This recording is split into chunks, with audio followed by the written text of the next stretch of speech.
ce terrain qui a été vendu ou acheté, est-ce qu'à l'époque, ça ne serait pas une ancienne base militaire avec plutonium, uranium, ou quelque chose dessous, ou une habitation de quelconque d'un pays ou autre? Bah, on n'en a pas la moindre idée parce qu'il n'y a pas d'indication là-dessus. Alors c'est une hypothèse qui a été émise, mais bon, de preuves formelles, il n'y a pas. Par contre, le terrain est quand même très riche dans le coin. Il y a de l'uranium, il y a beaucoup de pétrole tout autour de la région de Vernal. Hein. Donc il y a beaucoup de pluie, de pétrole.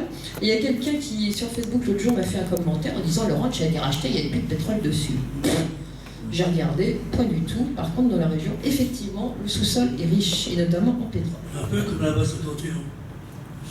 Oui, mais il n'y a pas que ça. J'ai fait une émission récemment sur le Chihuahua. Côté choses intéressantes dans le sous-sol, à certains endroits où ça bouge, où il y a des mutilations de bétail aussi, il y a de quoi faire. Donc c'est possible, mais on n'a pas de preuve absolue. Qui d'autre? Moi, juste une petite question rapidement. Bah, je vais faire un peu le sceptique de service. Oh, sceptique, chouette alors. Est-ce que les Indiens ne chercheraient pas à récupérer le territoire en racontant des histoires et en faisant... Moi, j'ai vu des séries télévisées où... Les Indiens ont tout à fait le droit de faire ce qu'ils ont envie de faire, sauf que je pense pas qu'il y a des gens qui ont envie de dépenser des millions de dollars pour détruire. Et simplement pour chasser les Blancs et récupérer à bas prix le ranch. Mais oui, mais non. Non. Les gens du NID, ils ont quand même vu des trucs, ça tient pas la route cette histoire. Bon, j'ai posé ma question. Moi, j'ai rencontré je fais une petite anecdote pour un petit peu donner une idée. Moi, j'ai rencontré le lieutenant-colonel Alexander en 2000 à Flynn. Et il m'a confirmé les événements. C'est pas n'importe qui, c'est un monsieur qui a fait toute une carrière dans les services secrets, dans les études très secrètes, notamment à Los Alamos. C'est quelqu'un d'important et de très sérieux. Donc, cette hypothèse d'un Indien qui ferait des blagues, non, ça ne tient pas du tout. C'est pas possible. Il y a trop de... Non, il y a trop de monde. C'est trop sérieux. Une autre chose, si vous permettez, c'est que Robert Bigelow, qui ne s'est pas du tout retiré de l'ufologie, loin de là, et on vient d'apprendre tout dernièrement qu'il a eu des études qui lui ont été confiées par le gouvernement américain, par le Pentagone. Vous êtes au courant de ce dernier Absolument, absolument. Eh ben, alors allez-y alors. Ah non, je vous en prie, vous avez commencé, finissez. Ça se passe, c'est très très récent. On a appris la mi-décembre que il y avait, en réalité, il n'avait pas cessé d'étudier les ovnis au Pentagone, qu'ils avaient fait un service d'études pendant au moins 5 ans. Ils disent 5 ans, ils disent que c'est terminé, mais en fait c'est pas vrai, on sait que c'est pas vrai, que ça continue. Et qu'il y a eu un crédit qui a été attribué, à M. Bigelow Aerospace pour gérer tout un tas de choses. Et Bigelow, entre parenthèses, il est devenu beaucoup plus bavard. C'était un homme très mystérieux, silencieux il y a 20 ans, mais maintenant il parle. Et il dit, il est absolument certain, je suis absolument certain, je vais croire, qu'il y a des ovnis extraterrestres. Sur la planète. Il est convaincu de la présence extraterrestre de l'univers sur la planète. Et en l'occurrence, on suppose qu'il a pas mal de dossiers sur ce ranch, ce qui est C'est certain, bien évidemment. Ça, c'est certain. À Quito. Enfin bon. Allô? Il y a une question ici. Oui, je vous en prie. Bonjour. Bonjour. Donc moi je suis passionné par tout ce qui est paranormal, y compris ufologie. Et par contre, je voulais savoir si cette histoire qui est très intéressante avait inspiré un jour Hollywood. Il me semble bien qu'il y a eu un truc là-dessus, mais j'en suis pas certaine. Il me semble qu'il y a eu un truc approchant qui a été fait, mais alors là, je l'ai vu passer, mais je ne serais pas formelle. En tout cas, ça se fera parce que bon, pour les X-Files, un truc comme ça, c'est du bonheur. Le Mothman. Le Mothman, il y avait déjà eu La prophétie des ombres, qui est un film très moyen. Voilà, faut quand même le dire. Moi, j'aurais fait mieux si j'avais fait le script. Enfin bon, on m'a rien demandé. Voilà, mais ça viendra peut-être. Mais bon, ça peut inspirer en tout cas des séries sur le paranormal et sur ces trucs-là. C'est certain. Et ça a certainement inspiré, sans que ce soit un détail, au détail près, des choses comme ça. Voilà. Pas d'autres. Qui d'autre? Oui. Pour revenir encore sur la condition à la vente là, pour ne pas creuser dans le sous-sol, est-ce que c'est légal ce genre de choses? On peut imposer Bon, écoutez, je pense pas qu'il y ait de problème. Vous savez, les Américains sont les rois de la clause. Je sais pas si vous avez des contrats chez les Américains, mais il y en a des tonnes. Et tant que c'est pas illégal pour différentes raisons que je ne connais pas, parce que le droit français est quand même très différent du droit américain, ça pose pas de problème. Moi, ça me choque un petit peu, si vous voulez, en tant que juriste de formation, parce que retourner en arrière quand vous avez cédé un bien avec laisser au propriétaire un droit d'action en cas de violation d'une clause, c'est un peu spécial, mais peut-être qu'en droit américain, c'est tout à fait légitime, j'en sais rien. cette clause.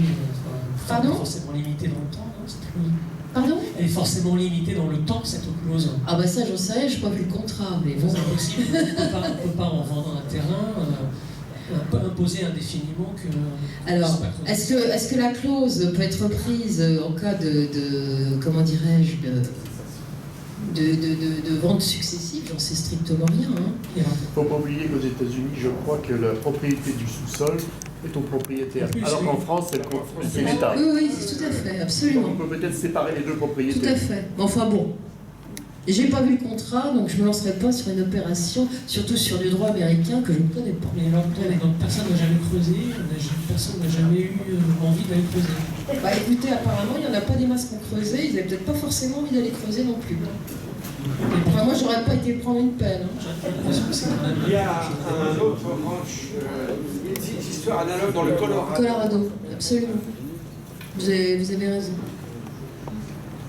Mais bon, rien que la zone du silence dont j'ai parlé il n'y a pas longtemps, c'est pas mal non plus, dans le genre.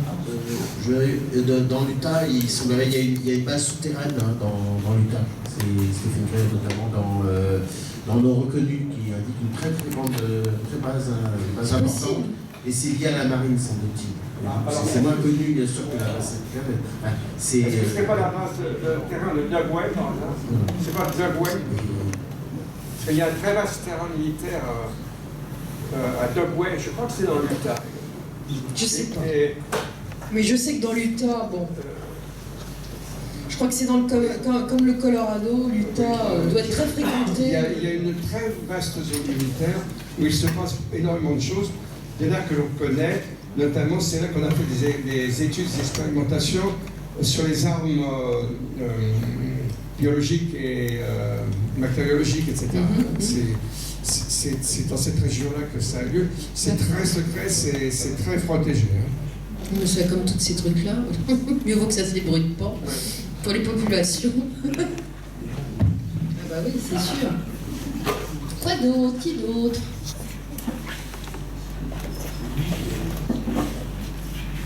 Ici, là? Bon, il y a certainement encore des questions. Il y a une question.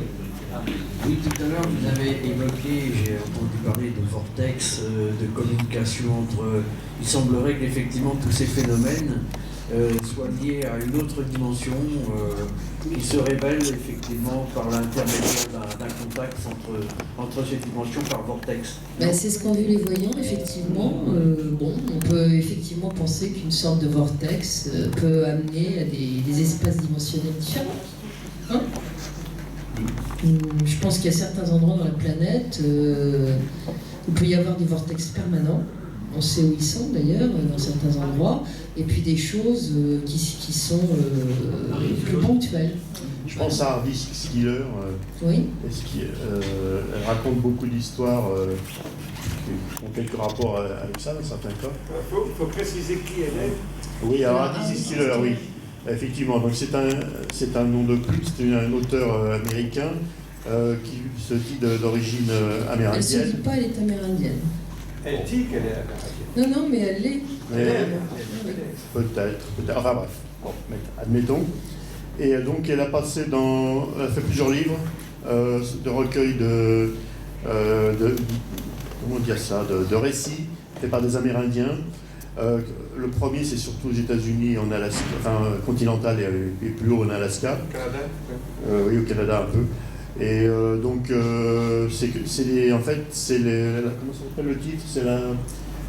C'est les rencontres avec les gens des étoiles. Avec les peuples des étoiles. Les peuples des étoiles, voilà. J'ai fait une émission d'ailleurs là-dessus. Oui, il y a j'ai des regardé. extraits de ces récits qui sont très intéressants. Est-ce qu'il y a des... Et il y a un autre deuxième livre, c'est le deuxième que j'ai lu, Oui. où elle raconte toute une enquête qu'elle a faite au sud du Mexique Voilà. et les pays voisins. Ouais.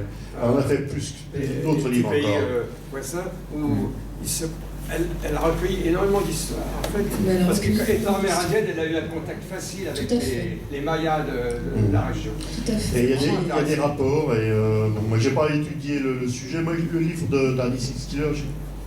Alors j'espère qu'elle aura le temps d'en publier d'autres parce qu'il semblerait qu'elle soit très malade du cœur. Donc, bon, ce livre m'a beaucoup plu. c'est une femme très bien. Oui, oui. Et dans la région, est-ce qu'il y a il y a eu des études qui ont été faites sur le folklore des Amérindiens? Parce que ce phénomène-là est peut-être pas récent, il est peut-être centenaire. Non, je pense que on a commencé à apercevoir des choses qui ne fonctionnaient pas au XVIIIe siècle. Les huttes sont arrivées plus tard, après la guerre de sécession, d'après ce que j'ai compris, puisqu'on les a parqués là. Et qu'il y avait les buffalo qui les gardaient. Donc c'est une réserve qui est assez récente. Mais je pense que ces trucs-là doivent exister depuis un bon moment, et que les huttes sont parfaitement cons. Merci. Oui, il y a des traditions très, très anciennes. Tout à fait. Mais j'en ai connu, moi, des vrais Amérindiens, enfin des vrais de vrais. Cause pas facilement. D'ailleurs, j'ai vécu... Enfin bon, je ne vais pas vous raconter ma vie. Vous vouliez. Alors, c'est le même sujet, je pense, mais bon, un peu différent. Est-ce que vous seriez au courant qu'il serait possible, en fait, de provoquer certains vortex à partir de concentration méditative? Oui, ça je suis au courant. D'accord. Je pense que c'est du domaine du possible, parce que je pense que la pensée a une force que l'on mesure mal. D'accord. Ça commence à se dire, et je suis pas hostile à l'idée. Et j'ai une amie qui raconte que ça lui est arrivé. C'est dans mon texte. Oui, oui, tout à fait. D'accord. Et une question, est-ce qu'on peut avoir des ouvrages, on va dire, presque techniques, décrivant ça et donnant des... Vous savez, il y a des gens qui font continuellement sauter les plombs, non? Pardon? Qui font sauter les lumières, les plombs et tout, oui, donc ça doit certainement bouger au niveau énergétique. D'accord. Donc, c'est vraiment des gens qui ont été approchés par des phénomènes ovnis. Regardez Stan Romanek, qui avait un sacré problème avec les ordinateurs, les ampoules électriques, etc., etc., etc. Et c'est pas le seul contacté qui souvent a des problèmes électromagnétiques et qui a une action effectivement sur la matière, notamment parce que tous les appareils sont un petit peu fragiles. Bon, voilà. D'accord. Merci. Je vous en prie.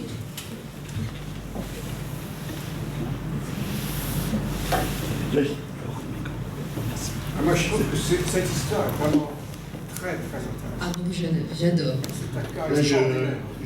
C'est un cas très complet et très intéressant. Présente quelques photos. Alors voilà, ça c'est les fameuses lumières, vous voyez, ça s'était pris en plein jour. Alors, je vais revenir. Avant, c'est fini. Ça, c'est les lumières. Donc là, c'est la bête. Voilà, ça c'est une des bêtes qu'on a vues, enfin, qu'ils ont vues, qui a été photographiée. C'est un peu flou, malheureusement. Là, c'est le ranch. Voilà, ça c'est le laboratoire permanent avec tous les équipements. Ça, avec ouais, là, ça c'est la carte. On voit que c'est une sorte de cuvette avec au nord des hautes montagnes, au sud des montagnes un peu plus basses. Alors il y a de l'eau qui descend, et c'est pour ça qu'on parlait de canal et de d'irrigation, parce qu'effectivement il y a une rivière qui passe au milieu, et le ranch à peu près au milieu. J'ai regardé sur les cartes Google, c'est pas. Alors vous voyez, Salt Lake City, voilà, et Skinwalker Ranch, c'est pas très loin, vous voyez. Bon, c'est pas la porte à côté évidemment, mais bon. Là, c'est Salt Lake City. Là, c'est des montagnes très hautes, à 4000 mètres. Là, c'est dans une dépression, il y a une petite rivière. Et voilà, ils sont là, ils sont assez bien placés. Hein. C'est dommage qu'il y ait des fantômes, des mutilations animales et tout ça. Et puis, je crois que c'est tout ce que j'ai.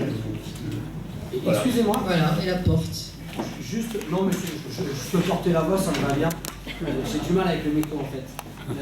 Par rapport à je dirais, à la carte, est-ce qu'il y a eu d'autres cas, je dirais, de mutilation ou autres, qui ont été enregistrés tout Oui, autour? dans la région, je vous avais expliqué tout à l'heure qu'il y avait eu des vagues, notamment les années 60-70 surtout, et il semblerait que ça a été à peu près concomitant, mais que pas du tout à la dose que ça s'est passé sur le ranch, mais je crois qu'il y a eu... C'est un peu avant la grande vague de mutilation. On a eu le mois dernier M.